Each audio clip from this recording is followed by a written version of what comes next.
Pessoal, aqui é o Marcos Vinícius do canal Veículos Histórias e nesse episódio conheceremos um peculiar motor, o radial, que foi amplamente utilizado em aeronaves até a Segunda Guerra Mundial e também teve alguns modelos empregados em automóveis, mas são bem raros. Antes de conhecermos essa peculiar mecânica, eu peço para que se inscrevam no canal e ativem o sininho para sempre acompanhar nossos conteúdos. Então vambora! Em 1887, o inventor francês Félix Théodore Millet inventou um curioso motor em estrela com 5 cilindros e o usaria em um igualmente incomum triciclo, cuja mecânica ficava na roda dianteira, e a mesma era feita toda em aço com elementos amortecedores. A mecânica de Millet, que ficaria conhecida como radial, seria a primeira com mais de 2 cilindros de que se tem notícia. Em 1892, Félix faria uma motocicleta com seu motor na roda traseira. No entanto, ela ficaria notória por ser a primeira moto da história a ser equipada com pneus. Nessa época, o imigrante húngaro Stephen Bauer trabalhava como relojoeiro na famosa joalheria Tiffany & Company, na cidade de Nova York. Mas nas horas vagas, estava criando um curioso automóvel com motor radial de 3 cilindros. E isso chamou a atenção do engenheiro norte-americano Charles Matthew Manley, que encomendaria a Bauer um motor radial com 5 cilindros. E no final das contas, Charles acabaria comprando a patente e continuaria aperfeiçoando a mecânica, sendo batizado de Manley Bauer, que tinha 8,8 litros e desenvolvia 52 cavalos. O interesse de Manley era equipar uma aeronave conhecida por Aerodrome. O modelo seria lançado de uma balsa no rio Potomac. No entanto, a aeronave não conseguiu voar, mas o conceito mecânico chamaria a atenção de muitos aeronautas. O primeiro modelo com refrigeração a ar seria feito pelo inventor dinamarquês Jacob Ellehammer. O seu projeto era a união de 3 motores Peugeot, que equiparia aeronaves mais pesadas que o ar. Ellehammer faria diversas aeronaves, incluindo até um modelo que usaria o conceito de parafuso aéreo de Da Vinci, sendo um dos precursores do helicóptero. No início do século XX, o homem finalmente conseguiria voar em aparelhos mais pesados do que o ar, mas tanto Alberto Santos Dumont quanto os irmãos Wright usariam motores de refrigeração líquida, sendo que o 14 bis usava o Antoinette 8V, o primeiro V8 da história. O amigo e rival de Dumont, Louis Blériot, não tinha conseguido voar antes de Alberto. Porém, ele queria ser o primeiro a conquistar um perigoso desafio: atravessar o Canal da Mancha, um braço de mar que separa a Grã-Bretanha da França. E em 1908 começou a construção do Blériot 11. E para sua mecânica contou com a genialidade do inventor e piloto de motos italiano Alessandro Anzani, que havia desenvolvido o motor Anzani W3, um 3 cilindros refrigerado a ar com 3,5 litros e potência de 25 cavalos. Blériot gostou muito da mecânica por ter uma boa potência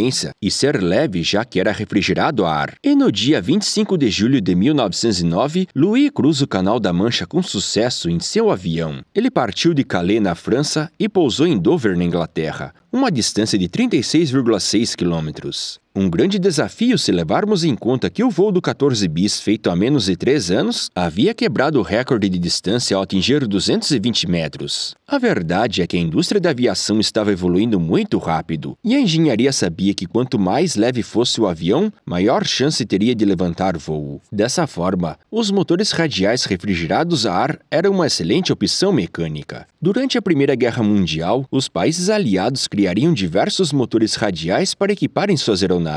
Fabricantes como a francesa Gnome-Trone faria muitos exemplares durante o conflito. Os alemães usariam menos, preferindo layouts tradicionais. Mas teve exemplares como o Siemens Halske SH3. Depois que a guerra acabou, os motores radiais desenvolviam excelentes potências, sendo que alguns chegavam aos 200 cavalos. A indústria de veículos terrestres até criaram modelos com esse layout. No entanto, a disposição tornava complicada sua adaptação. Mas podemos destacar 2 incomuns veículos dos anos 20. O Julian Six, um automóvel idealizado pelo rico empresário norte-americano Julian Brown, que colocou um motor 6 cilindros refrigerado a ar deitado na traseira e desenvolvia 60 cavalos. E a moto alemã Megola, que com certeza é uma das motocicletas mais exóticas já criadas, cujo motor de 5 cilindros ficava ligado diretamente à roda dianteira, não possuindo câmbio. Com isso, para se parar o veículo tinha de desligar o motor. No entanto, era veloz para a época, sendo capaz de chegar aos 100 km por hora de máxima, mas as versões de corrida podiam passar dos 140.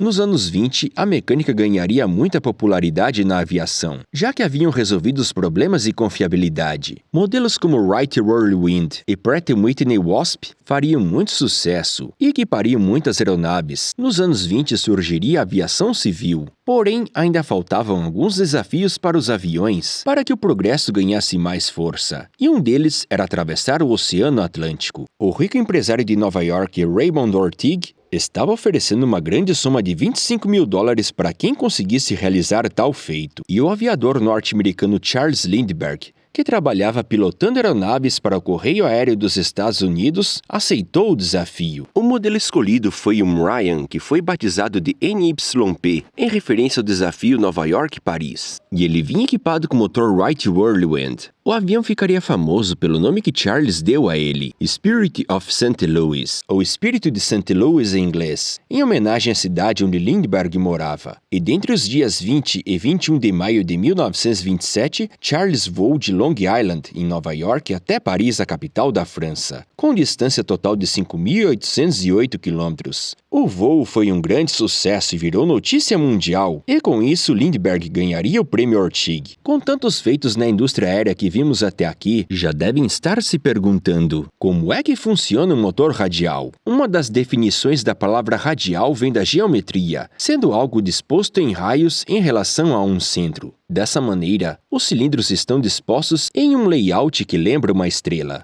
A mecânica pode funcionar de maneira fixa, onde o motor fica parado e movimenta seu propulsor, como no modo convencional, e o rotativo, onde o motor gira junto com o propulsor. Motores como o Gnome Tron e o da moto Megola são dois bons exemplos. O intuito principal dessa mecânica é melhorar sua refrigeração a ar, já que recebe ventilação tanto do propulsor quanto de seu próprio movimento de rotação. No entanto, em ambos casos, o funcionamento dos pistões nos cilindros e a disposição em estrela é a mesma. Há casos como o motor Anzani do avião de Blériot, que tem 3 cilindros, formando um W, mas também é possível fazer uma disposição em Y. Também se pode fazer um 4 cilindros formando um X. Mas a maioria tem de 5 cilindros para cima, e todos têm algo em comum. Dependem de um virabrequim com apenas um moente, sendo que esse movimenta a biela mestre. A peça possui um círculo numa extremidade, onde são interligados as bielas dos outros cilindros, conhecidas como bielas articuladas. Dessa maneira, todos eles são dependentes do movimento da biela mestre. Como a grande maioria desses motores são montados na vertical, geralmente o cilindro 1 é o que está no alto. O virabrequim desses motores tem grandes contrapesos, já que precisa mover todos os cilindros num único moente. Podem ter notado que a grande maioria dos motores do tipo tem números ímpares de cilindros, mas isso tem uma explicação. Ao contrário do que ocorre com motores em linha, nos radiais o funcionamento com 5, 7 e 9 cilindros são suaves e são fáceis de serem balanceados. Ao contrário de um motor em linha ou em V, que necessitam de muitos cálculos para conseguir o equilíbrio perfeito. Para se realizar todas as etapas de um 4 tempos se necessita de 2 voltas no virabrequim, sendo que para realizar cada ciclo é dado meia volta, ou 180 graus. Dessa maneira, 2 voltas equivalem a 720 graus. No caso de um motor 5 cilindros em linha, se dividirmos esse valor por 5, vai dar 144. Isso significa que a cada 144 graus ocorrerá uma combustão em um dos cilindros, o que torna o seu funcionamento mais suave do que um 4 em linha. Mas com um número tão específico, se torna um desafio balanceá-lo. Já num 7 em linha, a situação fica ainda mais complicada, porque dá um valor quebrado de quase 103 graus, sendo esse o motivo de ser uma configuração tão rara e de não existir na história nenhum carro que tenha saído com motor V14. Um 9 cilindros até que dá um valor redondo e fácil para a engenharia balanceá-lo, mas o tamanho físico desse motor impossibilita o uso em veículos, sendo mais comum o seu emprego em navios e geradores. Mas no motor radial, a história é bem diferente, já que apesar de ter muitos cilindros, o virabrequim é simples, possuindo somente um moente. Assim, o cilindro número 1, que é o mestre, fará uma combustão a cada 2 voltas completas, sendo que a suavidade no funcionamento do motor será proporcionado pela ação dos outros cilindros. A ordem de ignição de um motor radial, ou seja, a ordem que cada combustão ocorre, sempre começará nos cilindros ímpares e em sequência lógica.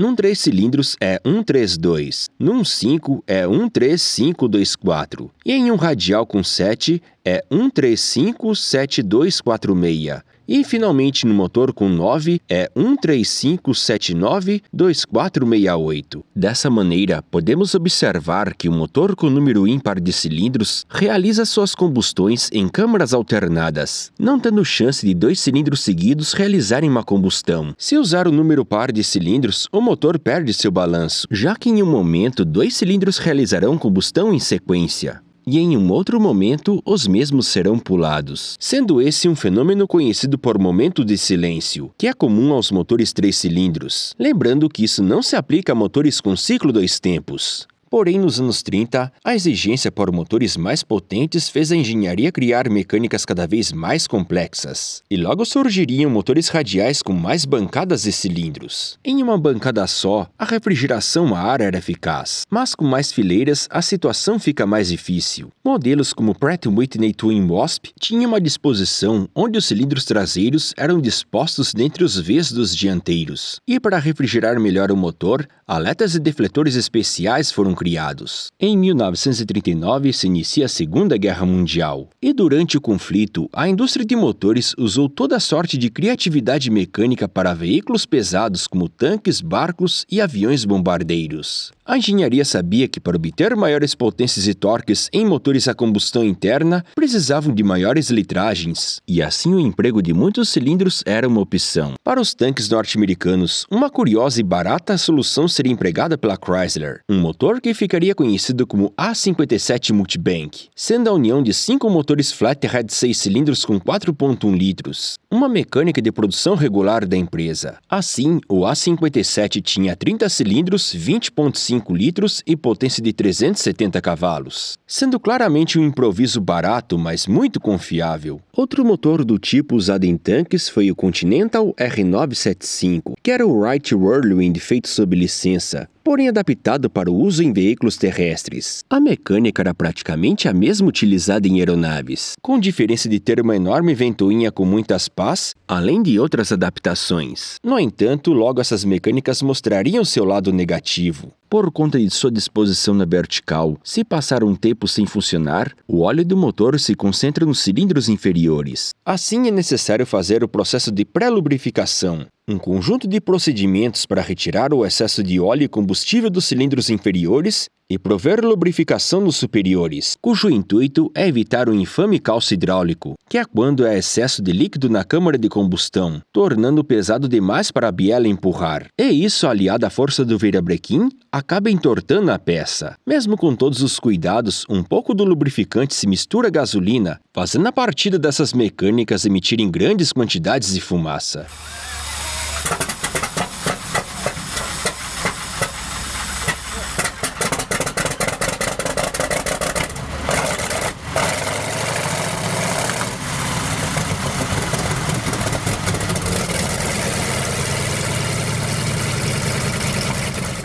Outra desvantagem é que era difícil a adoção de cabeçotes multiválvulas nessas mecânicas, sendo que todos os modelos populares tinham comando de válvulas no bloco e 2 válvulas por cilindro. Mas algumas empresas conseguiriam extrair grandes potências em motores radiais, como o Pratt & Whitney R4360 Wasp Major, que tinha 4 bancadas de 7 cilindros cada, dando um total de 28. Como era refrigerado a ar, um pistão ficava um pouco mais deslocado em relação ao outro, conferindo uma aparência torcida que lembra um parafuso. O seu deslocamento total era de 71.5 litros e poderia desenvolver 4.300 cavalos. O enorme motor, lançado em 1944, seria empregado em muitas aeronaves, como o bombardeiro Boeing B-50 Superfortress. O motor teve quase 18.700 exemplares feitos, mas ainda assim apresentava muitos problemas por conta da refrigeração deficiente, demandando manutenção constante, além de trocas de cilindros e pistões com frequência. Depois que a guerra acabou, a indústria da aviação viu grande potencial na propulsão a jato e a foguete, e os modelos a pistão começaram a perder seu espaço. Os motores radiais também seriam usados na indústria pesada. Motores diesel com esse layout já eram conhecidos desde os anos 30, como o modelo norte-americano Giberson A1020, que chegou até equipar tanques na Segunda Guerra. Nos anos 40, a divisão de locomotivas da General Motors Electromotive Division,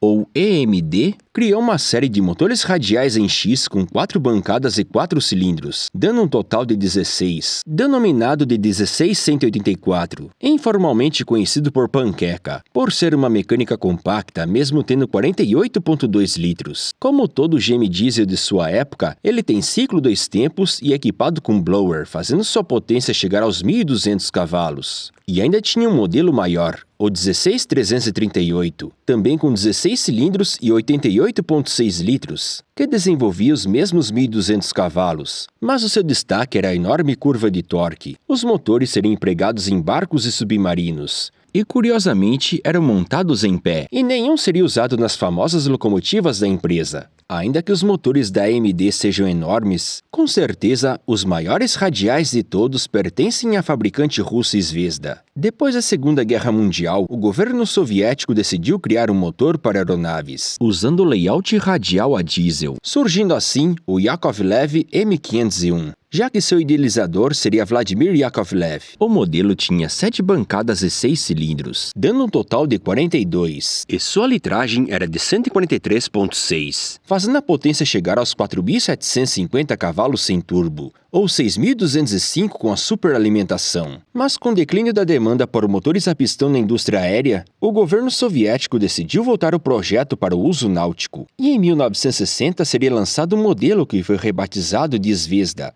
que é a estrela em russo em referência ao seu layout. O modelo Zvezda M503 tinha a mesma litragem do M501, porém foram empregados componentes mais robustos, e sua potência era de 3.943 cavalos. No entanto, a empresa logo criaria motores maiores sobre esse projeto, e apresentaram o M504, que tinha 7 bancadas com 8 cilindros, dando um total de 56, e a sua litragem era de 191,4 litros com potência de 5.163 cavalos. No entanto, nos anos 70, a Zvezda viu a necessidade de motores ainda maiores, e lançam o colossal M507, que era a junção de 2 M504. Dessa forma, ele tinha um total de 112 cilindros e 383 litros, cuja potência era de 10.453 cavalos. Com certeza, esse motor é o que tem o maior número de cilindros da história. A empresa trabalha com esses motores até hoje, além de reparar e adaptá-los para outros usos como geração de energia. Atualmente, esse layout quase não é mais usado em aeronaves, tendo algumas empresas como a Le Mans Zor, que ainda faz esses motores radiais a diesel, tendo configurações de 4 e 8 cilindros com potência de até 300 cavalos. Por conta das limitações de espaço proporcionada pela mecânica, além da preferência da indústria aérea por motores a reação, o layout radial praticamente entrou em extinção. Mas atualmente ainda há projetos dignos de destaque, como a fabricante australiana de motos artesanais JRL Cycles, que criou a incomum Lux 7, uma custom de 7 cilindros com 2,8 litros e potência de 110 cavalos. O visual da moto é anabolizado com sua mecânica de fabricação própria disposta na transversal, que chama muita atenção por onde quer que ela passe. Então, pessoal, vocês já viram desses motores ao vivo?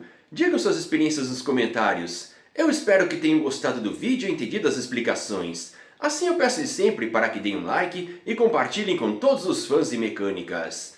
E eu me despeço ao ronco de uma moto Lux 7. Até logo e fiquem com Deus!